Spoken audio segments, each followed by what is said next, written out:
I'm a victim of Masonic satanic abuse. What does that mean? So, my mother's stepfather is a Mason. He was a police officer and a arson investigator, and a Mason. And his father worked for NASA, and he was a Mason. And the Masons, one of the secrets they do is they make you torture your family. They make you torture your kids and your grandkids. And it's all under the guise at first of making stronger men, making stronger people. But then eventually you find out that it's all worshiping Satan at the end. Yeah. I remember him reading my step-grandfather, whatever, reading me what he had to do and why. And I think it was like the 14th level or degree or whatever they reach. They have to read certain books and they start learning this thing. And I went, and a lot of people go through this, and it's not just me. I mean, every Mason is made to hurt somebody they love. It's part of it. I was made to kill children. I was made to eat children. I was made to eat like feces. I was raped repeatedly, given to men.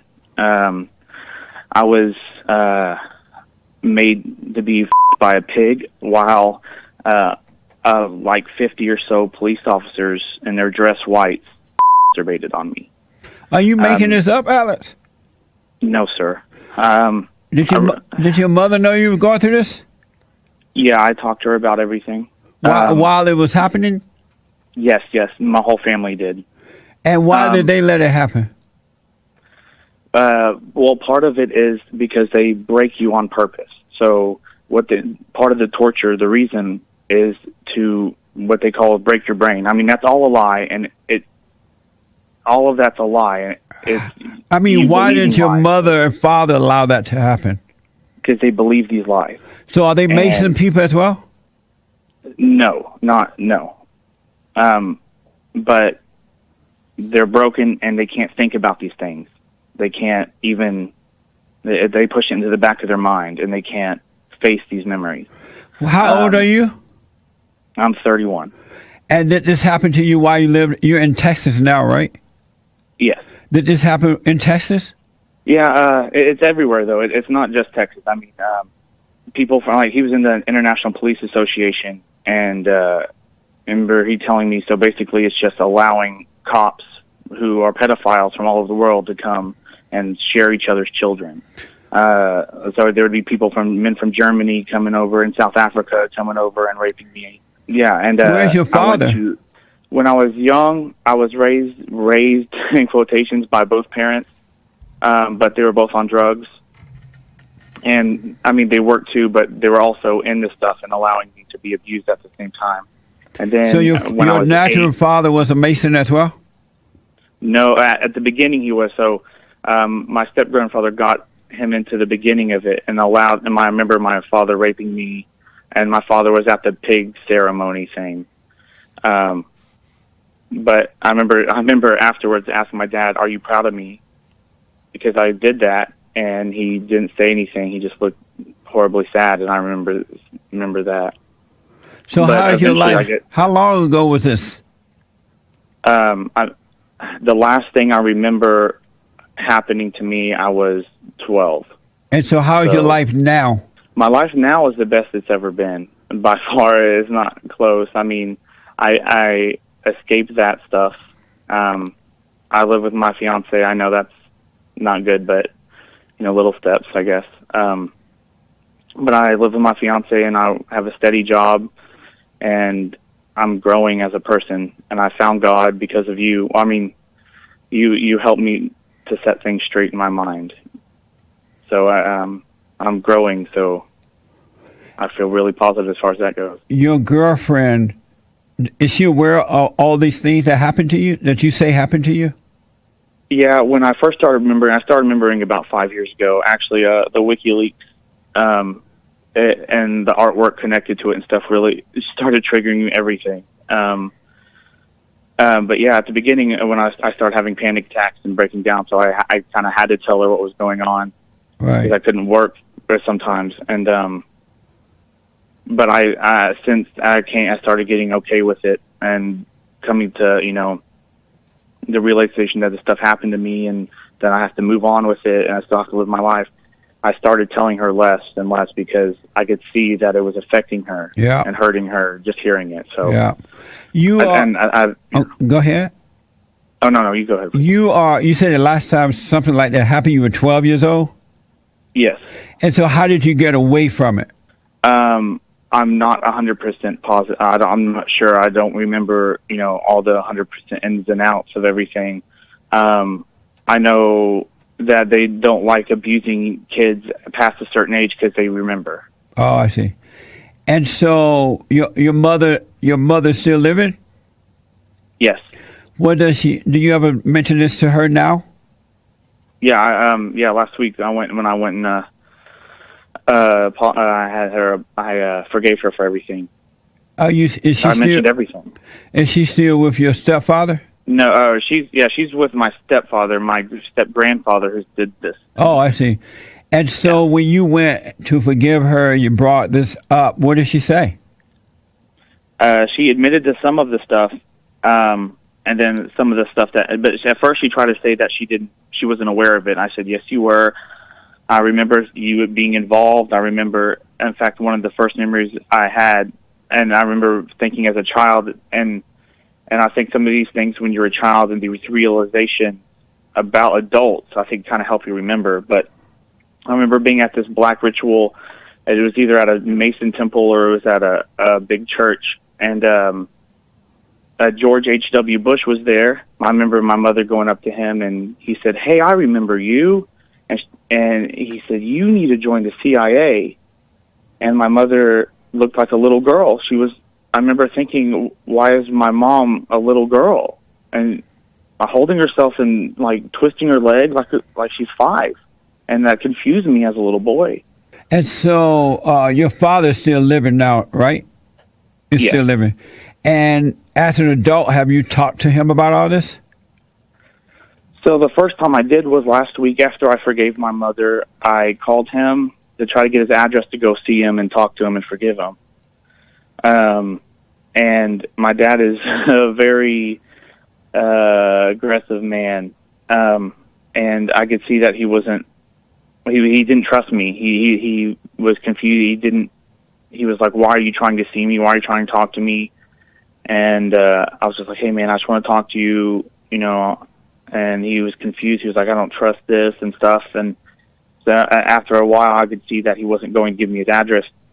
And so I just told him, it's like, hey, man, I want to talk to you and let you know that I forgive you for everything. I told him that I remembered everything from my childhood, and I told him, that the hate in my heart isn't supposed to be there no matter what. Yeah. Even if, it doesn't, it's just Satan. Yeah. That's all it is. And what did he say? And he told me he was going to slit my throat. Your father told you that? Yes. Why? Well, my father, my guess is that he was very, very ashamed. He is somebody who always, I stopped talking to him 5 years ago because he was constantly lying. He just constantly lies. He will never admit anything he does, no matter what. If it's in the same conversation and he says something rude and you say, why did you call me that rude? He'll deny it. Yeah, yeah. So. And how about your step-grandfather? Is he still around? Oh, I don't. He's slowly dying. He has cirrhosis really bad, but I don't see him. I haven't seen him in, I want to say, about 10 years or more. Oh, okay. Amazing, man. It's so amazing that you have to just let it be in order to believe it. It's hard to believe that someone would let their child go through something like this. Yeah, or any adult would put a child through something like this. Oh, it's Satan. It is 100% Satan. Yeah. So the thing is, I was thinking about calling you for a while. Then last night I actually came across the Wiccan priestess on the Fallen State. Oh yeah. And then the Mason Grand Master. Okay, so hold that thought for me. Yeah, of Alex. course. Don't hang up. Hold that for me. So Alex, you still there? Yeah, man. So you So have you ever gone to the police about any of this? No, I can't do that. Why not? So because the Masons protect Masons. So you think that all cops are Masons? No, but there are a lot of Mason cops. Like I know people who aren't Masons at all and nothing to do with it, and they're cops. And I ask them, are there Masons cops? And they say, oh yeah, all over the place. I've asked multiple cops this. Oh, okay. And just like that Grand Master said, it's Masonry before everything else. Oh yeah, I'm going to ask you. You're bringing up the one that you saw on the fallerstate.tv. What's your question or comment about that? Well, everything he said was a lie. The Grand Master. I mean, it's all about trickery. It's all about lies. They believe that they're smarter because they can lie to you, and that if you can't pick out their lies, then it's your fault for being stupid. Amazing. And y'all can check that out, folks, on the fallenstate.tv, my TV show there. I interviewed a Mason. And a Masonry guy. Okay? They're everywhere. And so many people have been through this. They're in every city. They've been around for so long. What is their purpose? Part of what they do. What's their purpose? The purpose is, that Wiccan priestess lady, she was 100% being truthful when she said that their ultimate goal was to destroy life. Oh, okay. They hate God. They hate God. They believe that God is a slave master, and that Satan is the person who frees them. Oh, amazing. So how can I help you, Alex? Well, I wanted to know, how do I forgive my dad, when I can't see him, when he threatens to kill me? Oh, okay. Stuff. Well, just realize, how you've gone through all this stuff and it's evil, and the people who did it to you were evil working through them. They couldn't help themselves. Likewise, your father cannot help it. He has not overcome the fallen state based on what you've said. So he literally can't help it. And if he could do better, he would. If he had love, he would love you. So just get to know yourself, and you will realize that about him, and that will cause you to forgive him. Because if he doesn't want to see you, it best you not go around him. But just realize he can't help himself.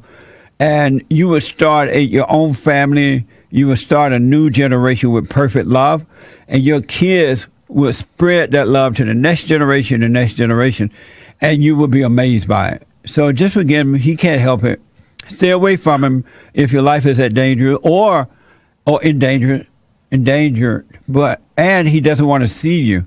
Move on with your life. All right. Are you doing my silent prayer?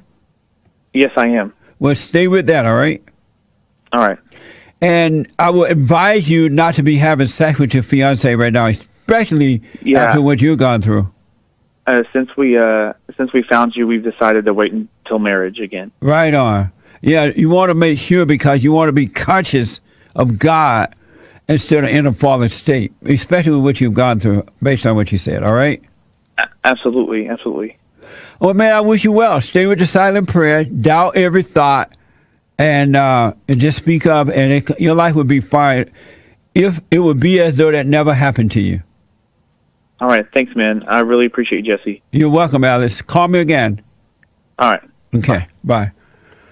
What a horrible story. It's so horrible. It's hard to believe that. But, I don't know. I have to give him benefit of the doubt. Amazing. What do you think about it, Nick? Dang, it sounds like really, really messed up, Yeah. It's definitely a messed up story. I've heard of people talk about similar things, though, like in the shadows, weird dark dealings in the shadows. Right, yeah. And so I've heard similar stories. So I tend to have to go with the benefit of the doubt thing here. Right. I'm very skeptical about most things, though, so I don't know if I'm the person to ask. Right. I've heard these kinds of things about the Mason, but I don't know a lot about them. And I don't normally I don't take. When people say, I let it go in one ear and out the other, if I don't know. Same. But I wish you well, Alice. It was true, man. That's a mind-blowing story.